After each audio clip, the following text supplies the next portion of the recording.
Welcome to Agency Bytes, a podcast for agency owners, hosted by agency veteran and coach Steve Guberman. Agency Bytes is a podcast focused on delivering actionable agency information from agency experts in about 25 minutes. Why 25 minutes? Because who has the attention span for much more these days? And you can squeeze in a listen between meetings with time for a bathroom break or coffee refill before your next meeting. Welcome to Agency Bytes, a podcast dedicated to helping creative entrepreneurs thrive. I'm Steve Guberman from Agency Outsight, where I coach agency owners to build the business of their dreams. My guest this week is Greg Bellinger. He's the co-founder and CEO of White Rabbit. They're a web and mobile development agency with nearly 100 in-house team members across 3 countries. Since co-founding the company in 2016, Greg has built it into a trusted partner for top agencies and creatives, known for high-quality digital and work and a strong technical culture. Greg, great to have you here. Thanks for joining me. Yeah, excited to be here. Good intro, Steve. So nearly 10 years in running White Rabbit. Give us kind of the backstory. You and your partner launched it. What was the launching point for that? Yeah, I guess it has been nearly 10 years. My co-founder Abalash, him and I are both technical founders, and we started White Rabbit Group with the tenets of supporting agencies and creative studios. Another one of our tenets was making sure that everybody's in-house, so hiring everybody full-time. Everybody's a full-time employee. We don't hire any contractors. We don't do any, part-time employees at all. And it's something that we founded the company on, and it's something that we're still doing today. Pretty proud of that. And, we do that for reasons of, cost is one thing. The biggest thing for us is our culture and our team. And when you have everybody that's in-house and fully dedicated, you can really harbor, a great culture. White Rabbit Group, we both, we're both technical founders. Our team we're not a full service agency. We really focus on engineering. We have a small UI UX team, but not a full service. And we focus on just the engineering. So I kind of started out coding in 2008, started as a front end developer. My co-founder Abalash, he is more of the back end mind. So, my front end mind, his kind of back end, both technical co-founders. We went all in on supporting agencies and coding websites for them, web apps, mobile apps. And now we're, just about 100 people, and we're in 3 countries, Colombia, India, and the US. And still, we own those 3 entities in all 3 of those countries, and everybody's a full-time employee. So.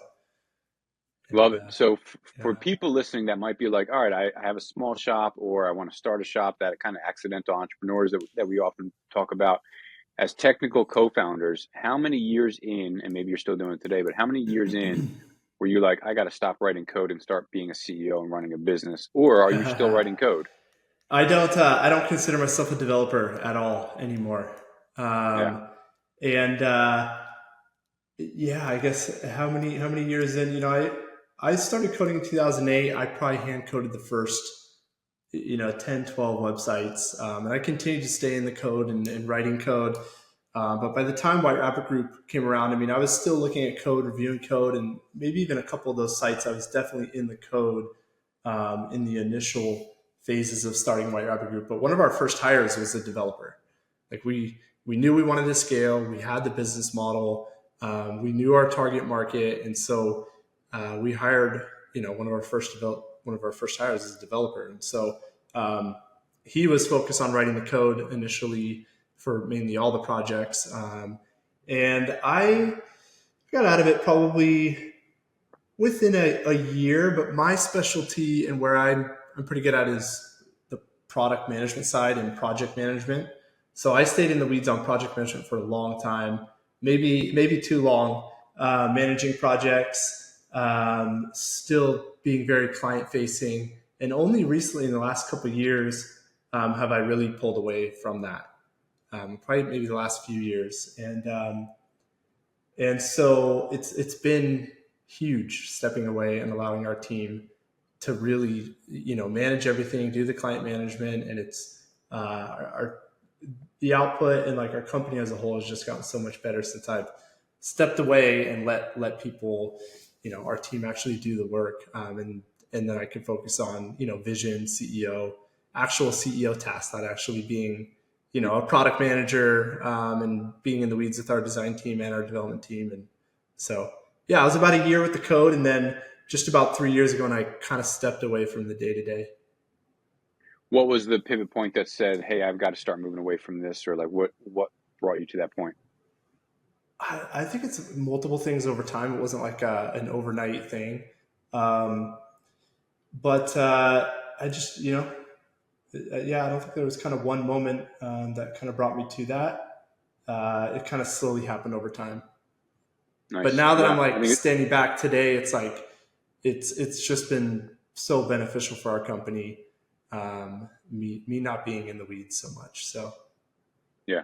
Co-founder yeah. also, he's out of the code and out of the back end of things. He is. He's involved with a couple kind of bigger projects from the technical side, but he's really handling a lot of the operations stuff. So yeah, he's Nice. pretty much out of the day to day. We have an amazing leadership team at this point.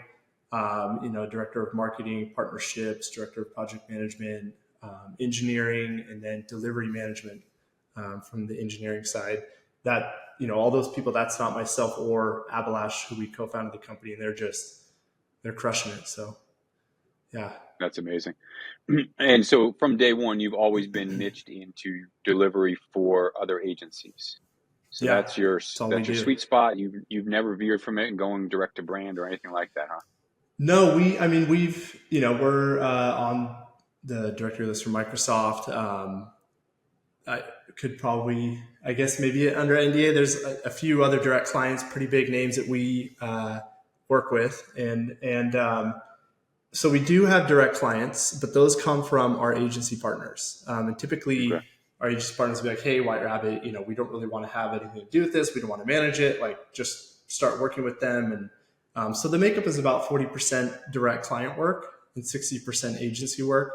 But those direct clients come from our agencies. And our whole model is, and our marketing and what we're doing is supporting agencies and creative studios.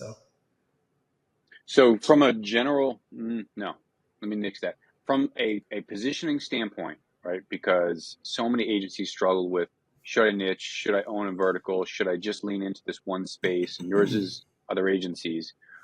Can you talk about some of the benefits from pipeline, messaging, servicing, delivery, the benefits that you guys have seen in almost 10 years just servicing one market? Well, I mean, the benefit is we've scaled to 100 people, and we're profitable, and we're doing really good. We're successful, and I can't stress enough about a company choosing a niche and area to go all in on. And there's successful companies that are doing it all, but the ones that are, they're massive. I mean, they're 10,000 plus companies. Yeah. And when you kind of get muddled into doing too many things, you can't really speak to the right person in terms of messaging and who you're talking to, and you can't focus on getting good within a certain area. A big thing for us is delivering quality. We know how to work with agencies, we know how to write code, so we stay in that lane. And again, I kind of start off with, we're not a full service agency. It's something that I want companies that we work with to instantly know, like, that's not what we do. We don't even do SEO. We do on-site SEO, and we'll write the code properly, but we don't do off-site SEO. We don't do marketing. Obviously, we don't do branding. We focus on what we do. And a good story that I could kind of tell is, before founding White Rabbit Group, I kind of had my hands in a lot of, multiple companies doing a lot of different things. My agency before White Rabbit, we were full service. We did SEO. I used to be really good at SEO personally. We did SEO, we did the branding, we did the business cards, we built websites, right? We did it all. And there was success in there for sure. I made money, but nothing like, White Rabbit, when I basically cut everything off, went all in, Abalash and I, like nothing else, literally not another side company, nothing, all in on White Rabbit Group. And I think that mindset totally changed, the trajectory and success of what we're doing. So not That's only an awesome mindset, testimony. like, don't be all over the place mindset. And then if you can niche the business model, it's just a double win. So Yeah. yeah. Yeah, it's an awesome testimony for it. I'm a big fan of it. And when I had my shop, it took us way too long to realize the benefit of niching and owning a few verticals. Yeah, I'm grateful to hear that the results are in your Yeah. corner for that. Took me years. Um, So it sounds like you and me yeah, both. Yeah. I think it takes what it takes when you finally realize it. There's a freedom that you find in it, and the ability to market to your direct audience and service and deliver to that same audience, and so the benefits are massive. So yeah. Yeah. What about, I mean, so 3 countries, about 100 people, focusing on culture. Are the 3 countries you're in strategically chosen, or is it just where you found talent and then you're like, all right, we're going to double down The on Colombia only the because we only found country that amazing was people there? yeah, good question. The only country that was strategically chosen was Colombia. We were looking at Latin America, and um, we looked at Costa Rica, Argentina, Uruguay, Colombia, even Brazil, Mexico. We were looking at all these countries. We honed in on Colombia. Up and coming, high population. It's the third largest country in Latin America. Costa Rica for us, we nixed it because it was smaller population, Hmm. higher cost as well. The employee pool is pretty saturated from a hiring perspective and trying to hire people. So Colombia was strategic. India was not really strategic in it being India. It could have been any country. Before founding White Rabbit Group, I worked with a lot of different engineers in different countries, but my co-founder, he's from India, and he happened to be in India, and so him and I co-founded the company, and so we set up base in India where he was located. He now lives in California, and then we set up kind of the client management where I was located, which was in California at that time, and we co-founded White Rabbit. So um, it just happened that he was, in India, and he had an engineering mind, and so we went in on hiring our engineering team there, and then doing the client management from the Americas side. So can you talk about some of I guess, the secret gems that you figured out on managing and pulling culture together across 2 continents, I guess, but 3 countries, different languages, different cultures within them, and how do you kind of Different unify time that company zones. culture? Yeah, Yeah, different time zones, everything. it's a difficult one. I think we're doing it pretty well. There's still things that we could do better at, as there always are. But I don't know. The simple answer is like we care. I care a lot about our culture and our team and our people, and I think that gets felt all the way through. Like we genuinely, um, I genuinely care about everybody that works at White Rabbit Group. But we have certain things that we do. One of the things that comes to mind is we flew everybody to Bali a few years ago. The whole team got everybody in person, rented out a place in Ubud, Bali, and had the whole resort to ourselves. And it was, we were there for almost a week, and it was just a really Wow. good time. And getting people in person and building those in person connections are key. Every relationship that I've had after I've met them in person, it's always changed. I don't know if you've experienced it yourself, but getting Yep. people in person is important. We obviously can't do that. Even every year is tough, but we try to have local meetups, and when we can, every kind of 2 to 3 years, we have them planned for next year. We try to get everybody in person together. So Yeah, that's a huge lift to do every year, but every few years, I love that. Do yeah, each of the countries do their own kind of local culture, local events, we holidays, do. things Yeah, like they that? meet up. We're doing local meetups every year. Yeah, So that's awesome. yeah, yeah. Are you still involved in the hiring process? Not so much. Okay. No, I used to be. Uh, I used to have the final interview for every single person that we hired. I think until we hit like 50 to 70. It was for a pretty long time. Yeah. It was one of those things.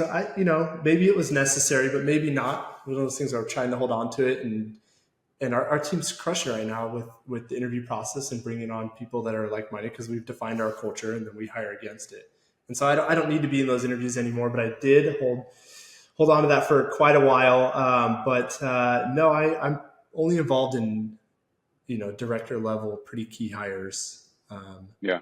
So yeah, And so owning vision, owning kind of the CEO role, what's some of the things that you've got on the horizon for the agency and, growth or, new products, things like that? Yeah, my goal for White Rabbit Group in a very positive way is to step away as much as possible and allow the company to operate without me as much as possible. We've set the vision for us is scaling, continuing to scale, grow our team. We see some pretty good growth happening over the next couple of few years. And what I'm spending my time on is really kind of future vision stuff. Right now, we're working on a product that our entire company is operating on. It's a project management financial tool that we're actually planning to launch and bring to agencies as soon as next year. Wow, cool. We kind of, I'm sure you've experienced this, but we looked at a lot of different softwares for our company to run and manage. And it ended up, we had to run 5 different softwares to run our agency. And so we just ended up building our own. And our entire company is running on it right now. It's, again, a project management financial tool. So that's something that I've been kind of heads down. I love building things from the ground up. So that's been fun. We're also going to be launching a new service company this year as well. So a whole new vertical. It is niche, again, kind of staying in the niche lane. And then of course, I'm still spending time CEO vision and working with our leadership team at White Rabbit Group. And so that's where I'm spending a lot of my time and, taking us as a company, not just White Rabbit Group, but then scaling and building other companies. So. Love that. Yeah. I think the IP, owning your own IP. I mean, we've seen so many tools come out of agencies saying there's just not a good fill in the blank. Basecamp launched from that, from 37 Signals 100 years ago, and a ton of other tools that have come about like that. So knowing that you built something, I think Airtable might have come about like that, but Monday.com, some of these other guys. But do you have software that you've built that you're running client IP on, client websites, things like that, or are you using other open source or closed box systems? So it's custom built software, if that helps kind of answer what you said. And it's totally internal. So we don't have any clients accessing or having any kind of access to what we're working on. So it's an internal tool. Just our team is working on it. And it's a project management tool that has a high focus on project financials and giving the power to manage a profitable project to the project management team. And then pulling those insights up to the owner, which is me, and seeing, hey, how is our company doing? How are all of our projects doing? Can I go down the list and just instantly see the health of all of our projects? And trying to do that as simple as possible, and it all being encompassing in the same software. So, and it's custom built from the ground up. Gotcha. And the financial aspect of it isn't necessarily billing or replacing QuickBooks. It's more the financial health of all your clients and projects. Correct.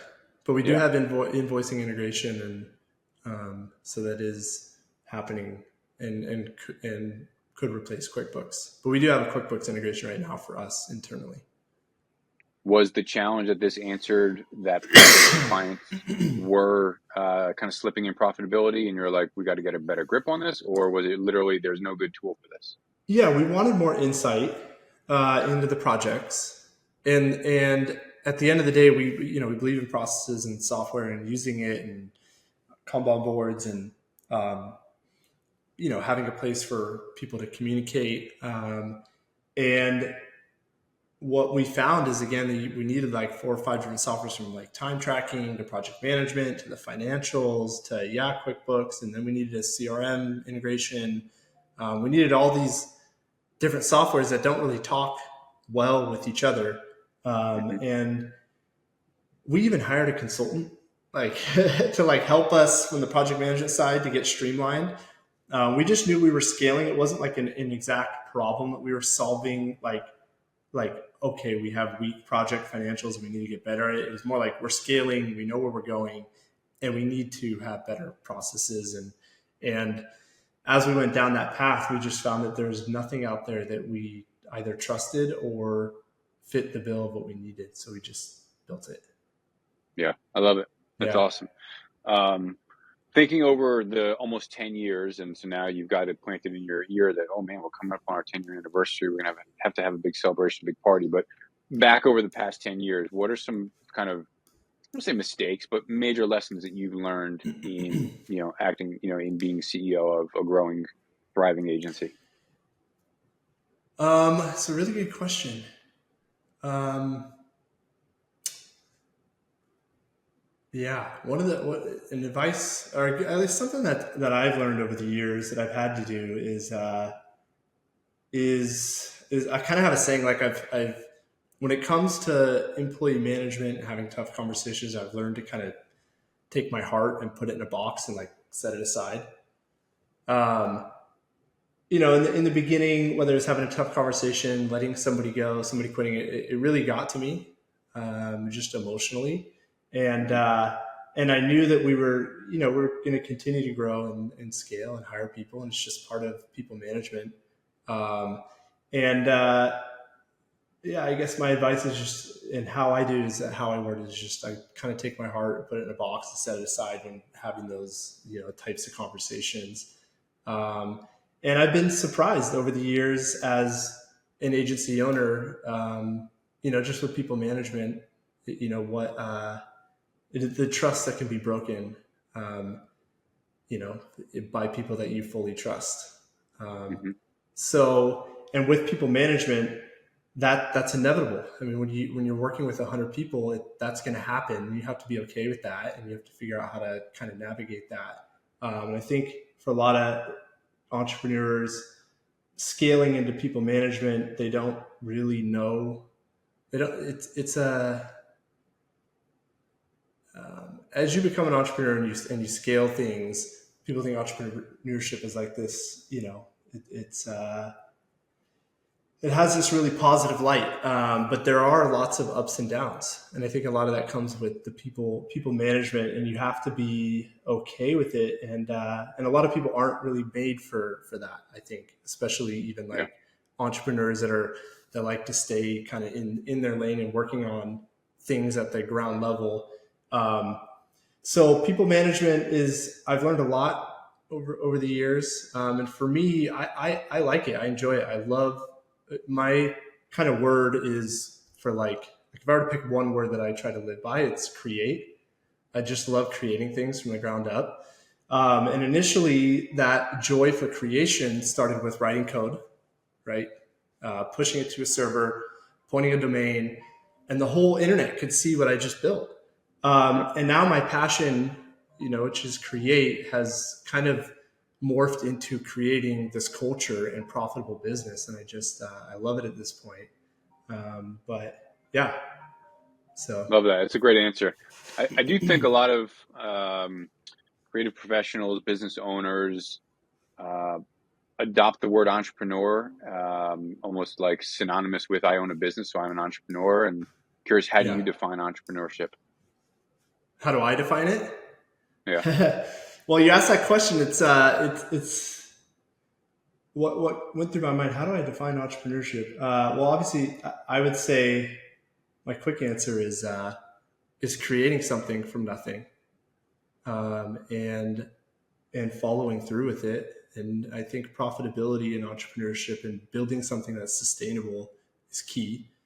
Hmm. And so, to me, that's entrepreneurship. But I think there's another side of entrepreneurship that, like, when I was going through college, the first time I heard the word entrepreneurship was in college. Um, and I mean, before that, I have not had a job since I was 18. I mean, I've kind of always done my own thing. I've built things, started companies, sold things. I was in real estate notes, like flipping real estate notes a long, long time ago. Um, and I looked at that word and it was like, okay, I guess that's like who I am as a person. Like it's kind of built in me. And I always Yep. felt a little bit weird because there's a lot of people that are like, oh, I'm an entrepreneur. I try to be an entrepreneur, but I don't know if it's fully built in them. And I would say there's a side to entrepreneurship that is just in people, just like to the core.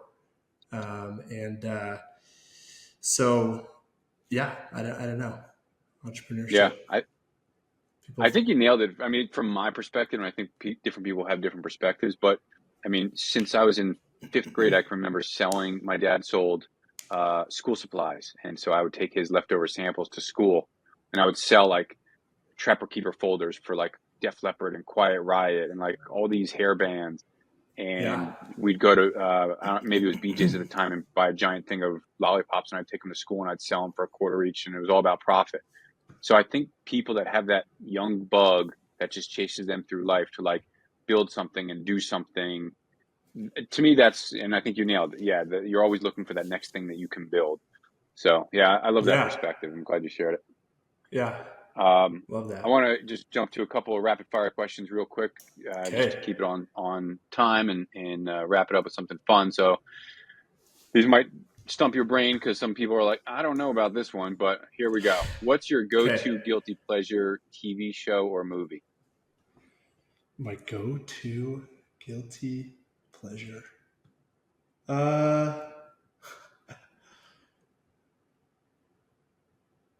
Rapid fire.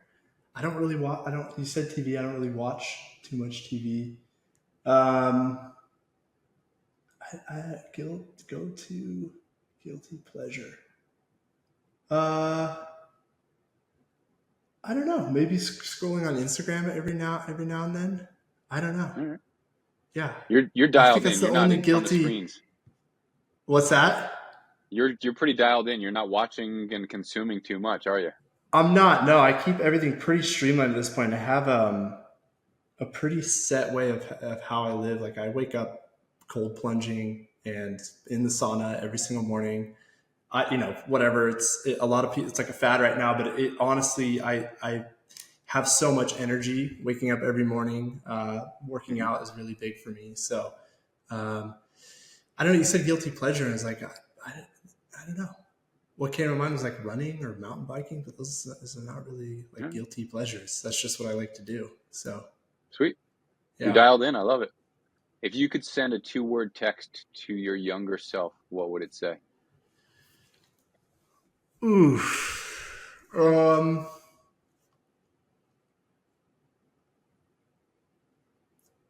Stay on the path. It's 4 words. Take it. It's worth it. Yeah. Stick to the path. I like it. And then finally, if you could hire any famous person to work in your agency, who would they be?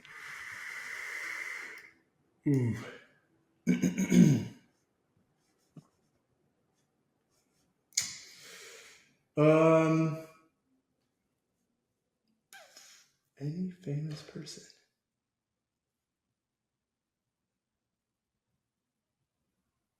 I don't know.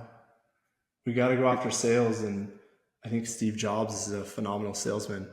So I'd bring him on and grow sales. Yeah, he could sell pretty much anything. Yeah, he was a closer. Yeah. Awesome. Well, I appreciate you racking your brain for those last 3, Greg. Love what you've been building. It's an inspiration to a lot of agencies. I'm sure you support tons of agencies that also benefit from what you've built and you and your team have built.